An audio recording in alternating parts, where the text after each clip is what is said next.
কোন দিন জানি নিয়া যাইবা, বলো কোন দিন জানি নিয়া যাইবা, জোরে কোন দিন জানি নিয়া যাইবা, ওই মসজিদের পালকিতে সাজাইয়া রে, কবর দেশে যাইয়া একা কবরে কেমনে রে থাকবো ভাই বন্ধু বাপু মা সারিয়া রে। ও যুবক, মনে থাকবে? মুখ খুলে বলেন না মনে থাকবে? যদি মনে থাকে, সোনার ছেলে, আমার ছেলের মতো, আমার বন্ধুর মতো, আমার ছোট ভাইয়ের মতো, আমার বড় ভাইয়ের মতো মনে রাখা দিও। যদি এই কথাটুকুই মনে থাকতে পারো, তাহলে আর বেশি কিছু লাগে না। ওই যে প্রোস মেয়ে, বেশ্যা মেয়ে, নিজে সাইজা গুইজা সুন্দরভাবে সাজছে, মনে আছে না? সাজতে আস্তে করিয়া নিজের সেক্সুয়াল টেন্ডেন্সি মিটাইবার জন্য, যৌন চাহিদা মিটাইবার জন্য ঘর থেকে বের হইয়া গেছে। কয়েকশো গজ সামনে যাওয়ার পরেই দেখে একটা কূপ, কূপের কিনারে দেখে একটা কুকুর, সাই সাই করিয়া কুকুরটার জিব্বা নড়তেছে। হেকায়েতে সাহাবার মধ্যেও তো আছে, তালিমের কেতাবে মসজিদে আছে, কি বলেন ঠিক না? ঠিক আছে না হুজুর? কুকুরটার অবস্থা দেখাম, এই নষ্ট ভ্রষ্ট প্রোস বেশ্যা মেয়েটার দয়া হইল। আরে মেয়েটা সেক্সুয়াল টেন্ডেন্সির কথা ভুলে গেছে, গলার ওড়না খুইলে সিরা সিরা সুতা বানাইছে। তদানীন্তন সময় পায়ের চামড়ার মোজা ছিল সুন্দর, মোজা দাঁতে কাইটা ছিদ্র করিয়া কূপের মধ্যে দিয়া মোজা ভরিয়া পানি উঠাইয়া কুকুরটার সামনে দিছে। কুকুরটা যখন চুক চুক করিয়া পানি খাওয়ার শেষ করছে, কুকুর পানি খাইয়া আকাশের দিকে তাকাইছে, কি বলছে আল্লাহই ভালো জানেন। কুকুরের পানি খাওয়াও শেষ, ওই নষ্ট মেয়েটার জান্নাতের ফয়সালা হও শেষ। অনেক এবাদত লাগে না, সত্য না মিথ্যা জোরে বলেন? গাড়ি ভরা লাগে না, লাগছে নি জোরে কন? না না না, দরদ তৈরি করতে হইবে ভিতরে, জাহের ও বাতেনকে দুরুস্ত করা লাগবে, এই জিহ্বা ও জবানকে সংযত করা লাগবে, নিজের হিম্মত এবং খুলুসিয়াত পয়দা করা লাগবে। মনে থাকবে জোরে কন? নিজের জাহের ও বাতেনকে দুরুস্ত করা লাগবে। যুবক, তোমরা কি বোঝো না? ভাতের অভাবে ইসলাম কবুল করি নাই, গরুর গোস্ত খাওয়ার জন্য ইসলাম কবুল করি নাই। শোন সোনামণি, তোদের পায়ের উপর হাত দিয়ে বুঝাই গেলাম, আমার হয়তো বুঝাইবার যোগ্যতা নাই। কেন বুঝতে চাও না? আল্লাহ এই কোরআনকে জমিনের মধ্যে প্রতিষ্ঠিত করার জন্য, আমার ইসলাম কবুল করার আগের কথা মনে আছে হুজুর? একদিন গভীর রাত্রে আমি নবীজির জীবনী পড়তেছি, নবীজির জীবনী পড়তে পড়তে কাঁদতেছি অজর নয়নে। আম্মাজান হুজুরের স্ত্রীরা উম্মতের মা, উম্মাহাতুল মুমিনিন, কি বলেন ঠিক নেবে? ঠিক। আল্লাহ রসুলের জামা মোবারক সিনা পর্যন্ত টান দিয়ে নিয়ে আসছে, খুইলা দেবে, হুজুরকে গোসল করাই দেবে। সিনা পর্যন্ত জামাটা আইনাই বলে, আল্লাহ রসুল এত বসন্তের দাগ কেন আপনার শরীরের মধ্যে? আল্লাহ রসুল ডাক দেখে, হ্যাঁ আমার বিবিরা, তোমরা কি জানো না পয়গম্বরদের জন্য বসন্তের ব্যারাম হারাম? আল্লাহ আম্মা সাহেবানেরা জিজ্ঞেস করিয়া, রসুলাল্লাহ এত সুন্দর চেহারা, শরীরের মধ্যে বসন্তের দাগ কেন? সঙ্গে সঙ্গে রহমতের রসুলের চোখের মধ্যে পানি এসে গেছে, হজরের চোখের পানি পড়তেছে, আর ডাক দিয়ে বলে, আমার বিবিরা, এগুলা বসন্তের দাগ না, কলেমার মহব্বতের দাগ। আল্লাহু আকবার। ডাক দিয়ে বলি, আর রাসূলুল্লাহ, ইয়া হাবিবাল্লাহ, আমাদের প্রিয় স্বামী, এগুলা কলেমার মহব্বতের দাগ কি? কলেমার মহব্বতের দাগ তো বুঝবার পারলাম না। রহমতের রসুল ডাক দেওয়া বলে, আমার বিবিরা, আমি আমার পালিত পুত্র জায়েদ বিন হারেসাকে নিয়া। কোন হারেসা? জায়েদ বিন হারেসা মুতার যুদ্ধে শহীদ হয়ে গেছে। আল্লাহু আকবার। আল্লাহর নবী বলছে, জায়েদ বিন হারেসা সেনাপতি। আল্লাহু আকবার। 3 জন সেনাপতি। আল্লাহ নবী যদি কোনো জায়গায় 3 জনের নাম বলতো, তাইলে তারা বুঝা ফেলাইতো 3 জনই শহীদ হয়ে যাইবে। এই জায়েদ বিন হারেসাকে নিয়ে তায়েফে কলেমার দাওয়াত দিতে গেছিলাম। তায়েফের ছেলেরা দাওয়াত তো কবুল করেই নাই। আমার বিবিরা শুনো, বরঞ্চ বড় বড় লিডাররা তাদের ঘরের শাটার বন্ধ করিয়ে দিছে, দরজা বন্ধ করিয়ে দিছে, দোকানপাট ব্যবসায়ী প্রতিষ্ঠান বন্ধ করিয়া ভিতরে চলে গেছে। তায়েফ দেশ হইল সবচাইতে বড় মেহমানদারির দেশ। আমি নবীর 1 গ্লাস ঠান্ডা পানি দিয়েও মেহমানদারি করে নাই, বরঞ্চ লিডাররা রাস্তার থেকে ধারালো পাথরের কুচিগুলা টোকাইয়া ছোট্ট ছোট্ট ছেলেদের হাতে দিয়া বইলা দিছে, মদিনার ওই পাগলের গায়ে পাথর মারো। ছোট্ট ছোট্ট ছেলেরা পাথরের কুচি নিয়ে আসছে। জায়েদ বিন হারেসা, আমার দিকে তাকান, লম্বা কথা বলবো না ইনশাআল্লাহ। জায়েদ বিন হারেসা দাঁড়াই বলে, ছেলেরা পাথরের কুচি নিয়ে কই যাও?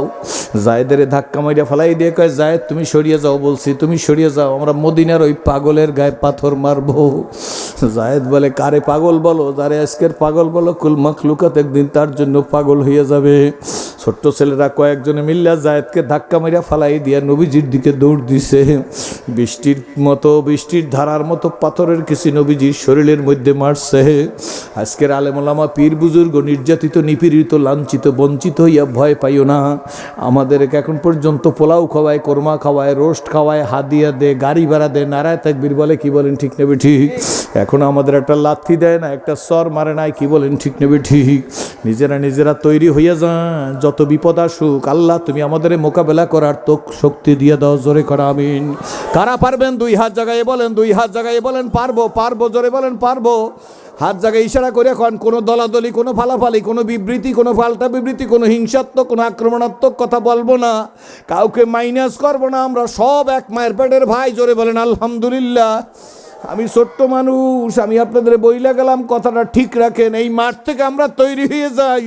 কোন নেতায় কি বললো তাতে দরকার নাই, দেখবেন সমাজের মধ্যে শান্তি সুনিশ্চিত। মানবতার মুক্তির জন্য ইসলামের বিজয় যেমন সুনিশ্চিত, ইসলামের বিজয়ের জন্য উম্মতের ঐক্য সুনিশ্চিত। কি বলেন ঠিক নেবে ঠিক? কিন্তু আজকের বুঝতে চাই না। রহমতের রসুল বলে, আমার বিবিরা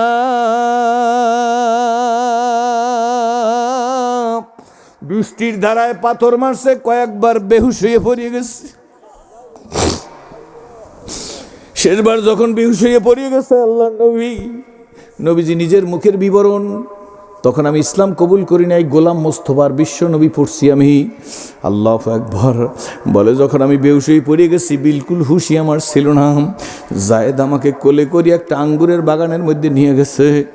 জায়েদ নিয়ে তার রানের উপর শোয়াইয়া নিজের হাতের আঙ্গুলের নখ দিয়া আল্লাহ নবীর শরীরের মধ্যে যে পাথরের কুচি ঢুকে গেছে, এই পাথরের কুচি জায়েদ টাইনে টাইনে বের করতেছে। রহমতের রসুল ডাক দিয়ে বলে, শোনো আমার বিবিরা, যখন আমার শরীর থেকে এই পাথরের কুচি বের করতেছে, আমার তো আর হুশ নাই। হঠাৎ আল্লাহ আমার হুশ ফিরাই দিছে। আমার যখন হুশ ফিরে আসছে, আমি দেখি জায়েদের গলার উপর আবার হাতটা। আমি জায়েদের টাইনে বুকের মধ্যে নিয়েছি। নবী মোহাম্মদুর রসুল্লাহ জায়েদের বুকের মধ্যে নিয়ে ডাক দিয়া কে, জায়েদ কি করো? জায়েদ ডাক দিয়ে বলি, ইয়া রাসূলুল্লাহ, পাথরের কুচি চামড়া ভেদ করিয়া গোস্তের মধ্যে ঢুকে গেছে। নখ দিয়া পাথরের কুচি বের করতেছি। রহমতের রসুল জায়েদকে ডাক দিয়া কয়, জায়েদ এত জোরে টান দিস না,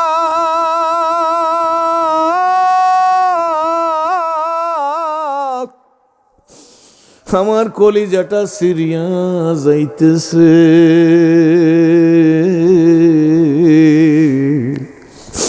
আজকের দিন কো सूरज डूब जाएगा तुम लोग को सामने, रोज हाशरे क्या जवाब है मोहम्मदुर रसूलुल्लाह सल्लल्लाहु अलैहि वसल्लम का सामने। আপনারা আমার সামনে আজকের দিনে সূর্য ডুবেই দিতে চাই। কি বলেন ঠিক নেবে ঠিক? আর আমরা নিশ্চুপ, আমরা ফতুয়া দিয়ে বেড়াইতেছি, ইল্লাল্লাহ জায়েজ নাই, অমুক আলেম খারাপ, ওরা গোমরা, ইমামে আজম আবু হানিফারে গালি দেওয়া শুরু করিয়ে দিছি। সতর্ক থাকতে হবে। কি বলেন ঠিক নেবে ঠিক? এই জন্য ভাইজান, কথা আমার খুব আর লম্বা সামনে না। আল্লাহর কাছে এক নম্বর ওয়াদা, ও মালিক তুমি আমাকে মানুষ বানাইছো, বিশ্বনবীর উম্মত হিসেবে কবুল করেছো, আজকের মাহফিলে আসার তৌফিক দিছো। আল্লাহ ওয়াদা দিলাম, যতদিন এই সুন্দর দুনিয়ার মধ্যে থাকবো তোমার হুকুম মানবো। এই আমার এক নম্বর অঙ্গীকার। দুই নম্বর অঙ্গীকার, আল্লাহ গো, যতদিন এই সুন্দর দুনিয়ার মধ্যে তুমি বাঁচিয়ে রাখবা, কয় দিন, কয় ঘন্টা, কয় মিনিট, কয় সেকেন্ড, কয় বছর জানা নাই, আজ রাত সেরাজির জীবনের শেষ রাত হয়ে যেতে পারে। কি বলেন ঠিক নেবে ঠিক? এই জন্য দুই নম্বর অঙ্গীকার, আল্লাহ তোমার হাবিব জনাবে মুহাম্মদুর রাসূলুল্লাহ সাল্লাল্লাহু আলাইহি ওয়াসাল্লামের সুন্নত তরিকা অনুযায়ী চলবো। আল্লাহকে ভয় করো। এ যুবক, আল্লাহকে ভয় করো। কারে ভয় করবা? জোরে বলো, কারে ভয় করবা? এ সেরাজি, আল্লাহকে ভয় করো। আম্মা জান আয়েশা সিদ্দিকা রানের উপর একদিন আল্লাহর নবী মাথা দিয়ে শুয়ে আছে, একটু ঘুম গেছে। নবীজি আম্মা জান আয়েশা সিদ্দিকা আল্লাহ রসুলের চুল দাড়িগুলা ধরে আদর করিয়া দিতেছে। হঠাৎ করে আম্মাজানের 2 ফোঁটা চোখের পানি আল্লাহ রসুলের গালের উপর পড়ছেন। হুজুর তো এমনি ঘুমন্ত সজাগ, কি বলেন ঠিক নেবে ঠিক? রহমত রসুল উঠে বলে, আয়েশা এমনি করে কেন কাঁদো, কি হয়েছে? আমি তোমারে কোনো কষ্ট দিছিনি। আম্মা জান আয়েশা সিদ্দিকা ডাক দিয়ে বলি, ইয়া রাসূলুল্লাহ, ইয়া হাবিবাল্লাহ, আয়েশার তো দূরের কথা, খাদিজাতুল কুবরার সাথে আপনার নাকি 25 বছরের দাম্পত্য জীবন। এই 25 বছরের দাম্পত্য জীবনে খাদিজাতুল কুবরার দিকে তাকাই একটু রক্তচক্ষু করেন নাই। আয়েশাকে তো কষ্ট দেওয়ার কোনো প্রশ্নই আসে না। ডাক দিয়া কয়, আয়েশা তাহলে তুমি কাঁদো কেন? আম্মা জান আয়েশা সিদ্দিকা ডাক দিয়ে বলে, এই বৃদ্ধ বাবাজিরা ভালো করে বুঝছেন আব্বা, আপনি না আমার বাবা নাই, আপনাদের বাবার মতো মনে করিয়া দোয়া করব। পর্দারালের মাদেরকে আমি মা সম্বোধন করে গেলাম, আমার মা নাই। মনে মনে মাঝে মাঝে আফসোস হয়, যদি আজকের মা আমার জীবিত থাকতো, ভোলার মিষ্টি নিয়ে খাওয়াইতাম, রসমালাই নিয়ে মায়ের মুখের মধ্যে দিয়ে দিতাম, বাজারের ভালো শাড়ি কিনা মায়ের পরতে দিতাম, দুনিয়ার একজোড়া ভালো জুতা কিনা মায়ের পায়ের নিচে দিয়ে দিয়ে বলতাম, মা তোমার ছেলে আলেম হইছে, বক্তা হইছে, তোমার ছেলের জন্য তুমি দোয়া করো। সেই সৌভাগ্য তো আমার নাই। কিন্তু যাদের আছে বন্ধু, বইলা যাই, যার মার বাবা খুশি আছে তার জান্নাত আছে, কি বলেন ঠিক নেবে ঠিক? আল্লাহ রহমত রসুল ডাক দিয়ে বলে, আয়েশা তুমি কেন কাঁদো? মনে আছে নিজরে কন? ডাক দিয়ে বলি, ইয়া রাসূলুল্লাহ, ইয়া হাবিবাল্লাহ, আপনার তো বয়স বেশি হয় নাই, এত অল্প বয়সে আপনার চুল দাড়িগুলা কেন পাকা শুরু হয়ে গেল? আপনার কোনো সাইবা এসে গেল? আম্মা আল্লাহ রসুল ডাক দিয়ে বলে, আল্লাহ রসুল ডাক দিয়ে বলে, আয়েশা বয়সের কারণে আমার চুল দাড়ি পাকে নাই। ইয়া রাসূলুল্লাহ, তাহলে চুল দাড়িগুলা কেন পাকা শুরু হয়ে গেছে? আল্লাহ নবী ডাক দেয়া, আয়েশা কোরআন শরীফের বিভিন্ন আয়াতের মধ্যে যেইভাবে আল্লাহ পাক রব্বুল আলামিন জাহান্নামের বয়ান করছে, এই জাহান্নামের চিন্তায় আমি রাসূলুল্লাহ বুড়া হইয়া গেছি। তজুমদ্দিনের মানুষ একটু বোঝার চেষ্টা করি, যে নবীর ডানে, যে নবীর বামে, যে নবীর সামনে, যে নবীর পিছে, যে নবীর উপরে, যে নবীর নিচে কোনো গুনাহ নাই। ওই নবী বলে, আয়েশা রে, কোরআন শরীফের বিভিন্ন আয়াতের মধ্যে যেইভাবে আল্লাহ জাহান্নামের বয়ান করছেন, এই জাহান্নামের চিন্তায় আমি রাসূলুল্লাহ বুড়া হইয়া গেছি। যদি নবীজির হয় আমাদের কি হওয়া উচিত? হা আমার নবী কেমন নবী? আমার নবী একদিন আম্মা জান আয়েশা সিদ্দিকার সাথে হুজরার ভিতরে কথা বলতেছে। আজকের নবীজির যেখানে রওজা, ওইটাই তো আম্মা জান আয়েশা সিদ্দিকার হুজরা। দুইজনে কথা বলতেছে, এমন সময় এশার আজান হয়ে গেছে, বেলাল হাবশি আজান দিছে। এতক্ষণ দুইজনে কথা বলতেছিল ঠিকই, কিন্তু বেলালের আজান শোনার সঙ্গে সঙ্গে আল্লাহ রসুল নিজের হাজর সারতে গেছে, হাজর সাইডে হুজরার ভিতর থেকে মসজিদে নববীতে নামাজ পড়াইতে যাইবে। কিন্তু আম্মা জান আয়েশা সিদ্দিকা হুজরার ভিতরেই দাঁড়াইয়া কাজ করতেছে, অথবা অন্য কোনো অবস্থায় ছিল। এমন সময় আল্লাহ রসুলের শরীরের সাথে আম্মা জান আয়েশা সিদ্দিকার শরীরের একটু ঘষা লাগছে, ধাক্কা লাগছে। আল্লাহ নবী ডাক দিয়ে কয়, কে কে? কয়, আমি আপনার স্ত্রী। আল্লাহু আকবার। এতক্ষণ কিন্তু দুইজন একই জায়গায় ছিল। আল্লাহ নবী এখন আজানের পরে, বেলালের আজান হয়ে গেছে, এখন আর আম্মা জান আয়েশা সিদ্দিকারে চেনে না। আল্লাহ নবী ডাক দিয়ে বলে, কে? কয়, আমি আপনার স্ত্রী। আল্লাহ নবী ডাক দিয়ে, আমার স্ত্রী আবার কেডা? আল্লাহু আকবার। আমরাও আশেক, আমরাও পাগল, কি বলেন, আমরাও ইশকের দাবিদার। ডাক দিয়ে আমার স্ত্রী আবার কে? কয়, আমি আয়েশা। আল্লাহ নবী ডাক দিয়ে কয়, আয়েশা আবার কে? আম্মা জান আয়েশা সিদ্দিকা ডাক দিয়ে বলে, আপনি আমার চেনেন না, আমি আবু বকর সিদ্দিকের মেয়ে। আল্লাহ নবী ডাক দিয়ে কয়, আবু বকর আবার কেডা? এই কথা বলিয়া নবীজি নামাজ পড়াইতে গেছে। নামাজ পড়াইয়া যখন আবার হুজরার ভিতরে ঢুকছে, দুইকা থেকে ফ্লোরের মধ্যে বসে আম্মা জান আয়েশা সিদ্দিকা বিনে একটা চাদর গায়ে দিয়া কাঁদতেছে। রহমত রসুল কাছে বসে এই বলে, আয়েশা এইভাবে কাঁদতেছো, ব্যাপার কি হইছে? আমি তোমারই কোনো কষ্ট দিছি নাকি? হুজুর কাঁদবো না, হাসবো, হাসার আমার কি আছে? আয়েশা তোমার কি হয়েছে বলো? ইয়া রাসূলুল্লাহ, ইয়া হাবিবাল্লাহ, আমি আর আপনি একসাথে কথা বলতেছিলাম, বেলাল মসজিদে নববীতে আজান দিছে, আপনি আপনার হাজর সারতে গেছেন, হাজর সাইডে মসজিদে নববীতে যাইতেছেন। আপনার আমি একটু আগেই তো কথা বলতেছিলাম, আপনার শরীরের সাথে আমার শরীরের একটা ধাক্কা লাগছে। আপনি ডাক দিয়ে বলেন কে? আমি বললাম আমি আপনার স্ত্রী, আমি আপনার স্ত্রী। আপনি বলেন আমার স্ত্রীকে ডা, আপনি আপনার স্ত্রীরে চেনেন না, আমার কোনো দুঃখ নাই, আমি তো নাম বলছি, আমি আয়েশা, আমি আয়েশা। আপনি বলেন আয়েশা আবার কেডা? তাইলে দুনিয়ায় তো আয়েশারেও চেনেন না, আপনার স্ত্রীও চেনেন না। হুজুর এ ব্যাপারে আমার কোনো দুঃখ নাই। এরপরে আমার আয়েশাকে বললেন, আমি বললাম আবু বকর সিদ্দিকের মেয়ে। ইয়া রাসূলুল্লাহ, আমার বাবা আপনার হিজরতের সাথী, গারে সুরের সাথী। আমার বাবার আঙ্গুল দিয়ে টিপে ধরিয়া ছিদ্র বন্ধ করছে, আমার বাবার শরীরের মধ্যে সাপে দংশন করছে। বাবা আপনাকে নিয়ে যাইতেছিল কুপ্পারে মক্কা, আপনাকে চিনবার পারে নাই। আমার বাবা আবু বকর সিদ্দিক উটের পিঠের সামনে ছিল। আমার বাবাকে জিজ্ঞেস করে আবু বকর আপনার সাথে কে? আমার বাবা বলছে ইনি আমার রাহবার পথ প্রদর্শক। আবু বকর সিদ্দিক মিথ্যা বলে নাই, বরং আবু বকর সিদ্দিক বলছে ইনি আমার আখিরাতের পথ প্রদর্শক। জোরে কোন সুবহানাল্লাহ। ইয়া রাসূলুল্লাহ, আমার ওই বাবারে আপনি চিনেন না? আল্লাহু আকবার। হুজুর আমি দুনিয়ায় তাই কি আর বাইসা লাভ কি, আমার আর হাসার কি আছে? রহমতের রাসূল আম্মাজান আয়েশা সিদ্দিকার মাথার উপর হাত দিয়ে আয়েশা, আমি আমার স্ত্রীরে চিনি না, এত নিষ্ঠুর নবী আমি না। আমি আয়েশারে চিনি না, এমন নবী আমি না। আয়েশা, ইয়া রাসূলুল্লাহ বললেন তো আপনি কে আয়েশা? এরপর জিজ্ঞেস বললাম আবু বকরের মেয়ে। আপনি বলেন আবু বকর আবার কে? তাহলে হুজুর আপনি আমার বাবা আবু বকর সিদ্দিকেও চেনেন না, দুনিয়াতে বিবিরে চেনেন না, আয়েশারে চেনেন না, আবু বকর সিদ্দিকে চেনেন না। এই দুনিয়া আমার হাসার কি আছে? বলার সঙ্গে সঙ্গে আল্লাহ নবী ডাক দেয়, আয়েশা রে, আমি আমার স্ত্রীরে চিনি না, আমি আমার আয়েশারে চিনি না, আবু বকরকে আমি চিনি না তা না, কিন্তু শোনো আয়েশা, বেলাল যখন মসজিদে আজান দে, কে আয়েশা, কে আবু বকর, কে ওমর, কে ওসমান, কে আলী, কে সাদ, কে সাইদ, কে তালহা, কে জুবায়ের, কে আব্দুর রহমান বিন আওফ, কে মুহাজির মক্কি, কে আবু উবাইদা ইবনুল জাররাহ, আমি কারোরে চিনি না। আয়েশা রে, বেলালের আজান হইলে আমি আমার ফাতেমারেও চিনি না, হাসান হোসেনেরও চিনি না, আমি আমার রফিক আলার জন্য পাগল হইয়া যায়।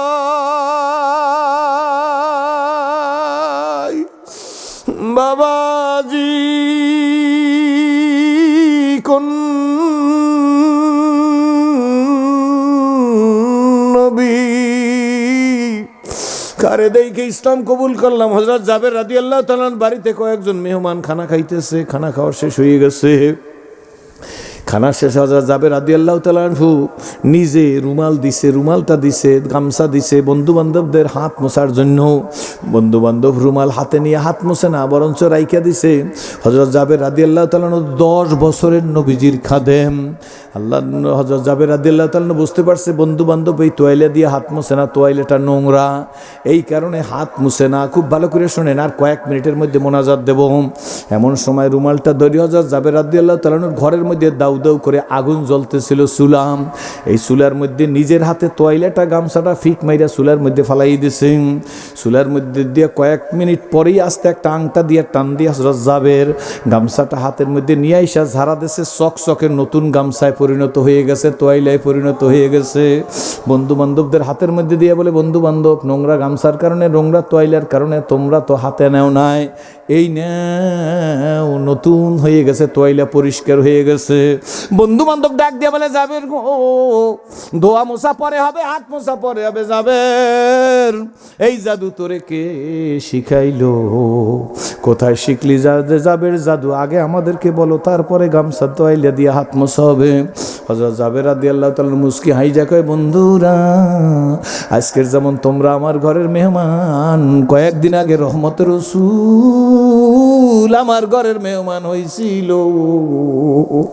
আল্লাহ নবী খাওয়া দাওয়া করার পরে আল্লাহ নবীর হাতে এই তোয়াইলাটা দিছিলাম, এই তোয়াইলা দিয়েই নবীজি নিজের হাত মুখছে। যেদিন নবী এই তোয়াইলা দিয়ে হাত মুখ পরিষ্কার করছে, ওর পরদিন থেকে আমি এই তোয়াইলার জন্য সাবান সোটা হারাম করিয়া ফেলাইছি। তোয়াইলাটা নোংরা হইয়া গেলে আমি জ্বলন্ত আগুনের মধ্যে ফিক মাইরা ফেলাই দিই, একটু পরে টাইনাই না ঝাড়া দিলে সঙ্গে সঙ্গে পরিষ্কার চকচকের নতুন তোয়াইলায় পরিণত হইয়া যায়। ও তজুমুদ্দিনের ভাইরা, কথা আমার এইটা বড় কথা না, ঘটনা আমি সংক্ষেপ করলাম। এই তোয়াইলা পরিষ্কার হয়েছে নবীজির হাতের সংস্পর্শের কারণে কিনা, জোরে বলেন। নবীজির হাতে দুনিয়াতে তোয়াইলা লাগার কারণে যদি দুনিয়ার জ্বলন্ত আগুনের মধ্যে তোয়াইলা না জ্বালাইতে পারে, তাইলে মনে রাইখা দিয়েন যেই উম্মত নবীজির মুখের কথা শুনে আমল করবে, আল্লাহর কসম, আল্লাহর কসম, আল্লাহর কসম, ওই উম্মতকে আল্লাহ পাক রব্বুল আলামিন জাহান্নামে জ্বালাইবার পারবে না। তবে শেষ কথা বলবার চাই বন্ধু,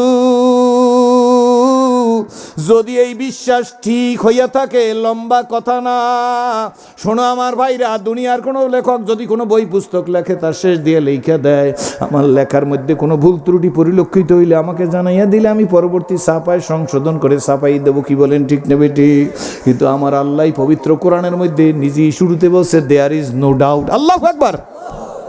এই কোরআনের মধ্যে কোনো শক নাই, কোনো শোভা নাই, কোনো সন্দেহ নাই, সন্দেহের অবকাশ মাত্র নাই। জোরে বলেন আলহামদুলিল্লাহ। ভাইজান, কথা শেষ। এই কোরআন যারা মানবে, আল্লাহ তাদের ব্রেনের মধ্যে হিকমতের ভান্ডার ঢাইলা দিবে। এক খ্রিস্টান পাদ্রী বাইবেল কেতাবের মধ্যে কেমিক্যাল লাগাইছে, বাইবেলের মধ্যে কেমিক্যাল লাগাইয়া বাইবেল বগলের মধ্যে করিয়া শাহ আব্দুল আজিজ মুহাদ্দিস দেহলভী রহমাতুল্লাহ আলাইহির কাছে আসছে। ভারতবর্ষের কওমিয়ার ওলামারা জানে শাহ আব্দুল আজিজ মুহাদ্দিস দেহলভী রহমাতুল্লাহ আলাইহি কত বড় আলেম। ওনার কাছে আইসা বলতেছে, হুজুর ঝগড়া বিবাদ করব না, আমি আমার বাইবেল নিয়ে আসছি, আপনি আপনার কোরআন নিয়ে আসেন। শাহ আব্দুল আজিজ মুহাদ্দিস দেহলভী রাহমাতুল্লাহ আলাইহি বলে, তুমি বাইবেল নিয়ে আসছো, আমি কোরআন নিয়ে এসে কি করব? কই হুজুর, ঝগড়া বিবাদ না করিয়া জ্বলন্ত আগুনের মধ্যে আমার বাইবেল আমি জ্বলন্ত আগুনের মধ্যে ছাড়িয়ে দেবো, আপনার কোরআনও আপনি জ্বলন্ত আগুনের মধ্যে ফালাই দেবেন। যেইটা জ্বলবে এইটা মিথ্যা, যেইটা জ্বলবে না সেইটা সত্য। বিনিয়ামদার কদলুমে আম্বিয়া বেকেতাবো বেমুইনুসতা। আম্বিয়া আলাইহিস সালামরা কোনোদিন স্কুল, কলেজ, ইউনিভার্সিটি, আলিয়া, কওমিয়া, কোচিং সেন্টার করে নাই।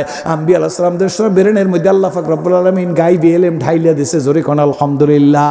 যারা আম্বিয়াদের অনুসরণ করবে, নবীর অনুসরণ করবে, আল্লাহ পাক রব্বুল আলামিন তাদের জেহেনের মধ্যে আল্লাহ ইলমে মারিফতের ভান্ডারটা ঢাইলা দিয়ে দিবে। চান না, চান না, চান না? কারা চান হাত জাগান, আল্লাহ তুমি কবুল করো। জোরে বলেন আলহামদুলিল্লাহ। যদি চান গুনাহ পরিত্যাগ করা লাগবে, গুনাহ ছাড়া লাগবে।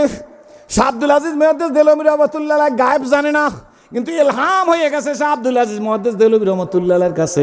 খ্রিস্টানের বাচ্চা এত বড় সাহস পাইল কেমনে? ওর বাইবেল আগুনে দেবে, আমি কোরআনও আগুন দেব, যেইটা জ্বলবে মিথ্যা, যেইটা জ্বলবে না সত্য।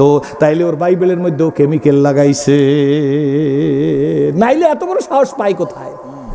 আল্লাহু আকবার। ডাক দিয়া কয়, বেটা শোন, আমিও তোর সাথে ঝগড়া করতে চাই না, আমার কোরআন আমার জীবন। আল্লাহু আকবার। যেখানে নাও, যেখানে দাও, যেখানে বেইজ্জত করো, যেই বেইজ্জত করবি তার কপাল পড়বে, পড়বে না? যে বেইজ্জত করবি, বেইজ্জত করবি তার কপাল পড়বে। কেডা বলে দাড়ি কামাবি, কেডা বলে জুব্বায় আগুন দিবি, তোর জুব্বায় কেডা আগুন দেবে? তোর তো দাড়ি নাই। জোরে বলো, জোরে বলো, জোরে বলো, জোরে বলো। এই যেই দেশে যাই সেই দেশে ঝাড়ুর বাড়ি, ঢুকতে পারবি না। যা কুত্তার টিকা ল, মানুষের টিকা লইলে হইবে না। কুত্তারে যে টিকা দেয় সেই টিকা লইয়া তারপরে ঢুকতে হইবে এই দেশে। কি বলেন, ঠিক তবে ঠিক? আমি কবিতা লেখা দিচ্ছি, চলিতে চরণ হইল আবশ, কমিল বাহুর বল, অতীত জীবন কাহিনী স্মরণে নয়নে ঝরিছে জল, জড়তামগ্ন হইল রসনা বাত নাই সরে মুখে, সকল সাহস কমিল আমার ভীতি ভরা শুধু বুকে। আমার আল্লাহ বলে, ধরি ধরি ধরি না, ধরলে তোরে। তজুমুদ্দিন স্লোগান নাই? মানলেন না, ধরি ধরি ধরি না। কই কাদের সিদ্দিকী সাহেবের ভাই লতিফ সিদ্দিকী? এমপি তো দূরের কথা, যদি ইউনিয়নের মেম্বার হইতে পারে তাইলে আমার গলায় ঝাড়ু। ডিউ টু ইসলামের বিরুদ্ধে কথা বলার কারণে। ঠিক নেবে ঠিক? জোরে কয়। ওই মাদ্রাসার চিতাল বেলেম দৈনিক পাঙ্গাস মাছ খাই, গরুর গোস্ত, খাসির গোস্ত, পোলাও, বিরিয়ানি, দধি। কি বলেন, ঠিক নেবে ঠিক? ও তো মাসে এক টুকরা মুরগি পায় কিনা আমার সন্দেহ আছে আব্বা। ঠিক নেবে ঠিক? জোরে কয়। কিন্তু মনে রাখিস, তোর বাবা মারা গেলে দৌড় দিয়ে আইসা, এই মাদ্রাসার নাম জানি কি? বাইতুল কোরআন কারিমে মাদ্রাসায়, কিন্তু দৌড়ে আসবি, আইসে বলবি হুজুর কয়েকজন ছেলে দেন, আবার মা বায় না। নাই। আজ বুঝবি না বুঝবি কাল, মাথায় বাড়ি দিবি দিবি গাল। কি বলেন ঠিক না বেঠি? সেই দিন এই পিসি ছেলেদের কাছে আসো, আজকের ওগরে খয়রাতি মনে করতেছো। কি বলেন ঠিক না বেঠি? ওগরে আন্ডার এস্টিমেট করছো, আলেম ওলামাদের আন্ডার এস্টিমেট করছো, কইরা বক্তৃতা দেছো গায়ের জোরে। কি বলেন ঠিক না বেঠি? শোন, আমি আমার আল্লাহ বলে, আমি নমরুদ, কারুন, ফেরাউন, সাদ্দাত, হামান, আবু জেহেল, আবু লাহাব, উতবা, সাইবারে ধরছি। কওমে সাদ, কওমে সামুদ, কওমে কি জানি আদ, সব ধরছি। শেষ পর্যন্ত নমরুদ, কারুন, ফেরাউন, সাদ্দাতের ধরছি। শেষ পর্যন্ত ডবলু বুশের দিয়া দুনিয়ায় চমক লাগাই দিছি। কোন বুশ? কি দিয়া চমক লাগাইলে? নিশ্চিদ্র নিরাপত্তা। ইরাকের মধ্যে কনফারেন্স চলতেছে, নিশ্চিদ্র নিরাপত্তা তো বুঝছেন? নিশ্চিদ্র নিরাপত্তা বুঝছেন না? নিশ্চিদ্র নিরাপত্তার মধ্যে কনফারেন্স চলতেছে চলতেছে চলতেছে চলতেছে চলতেছে। ইন দি মিন টাইম কোনো পাবলিক না, একজন সাংবাদিক পায়ের জুতা খুললে ঠাস করে মারছে, কয় তুই কুত্তা। কি কয়? জোরে কন, কি কয়? আরো জোরে। জোর হয় না? ওরে ভাই, ভয় নাই। এত বড় দেশের প্রেসিডেন্ট, হ্যাঁ রে, কয় তুই কুত্তা।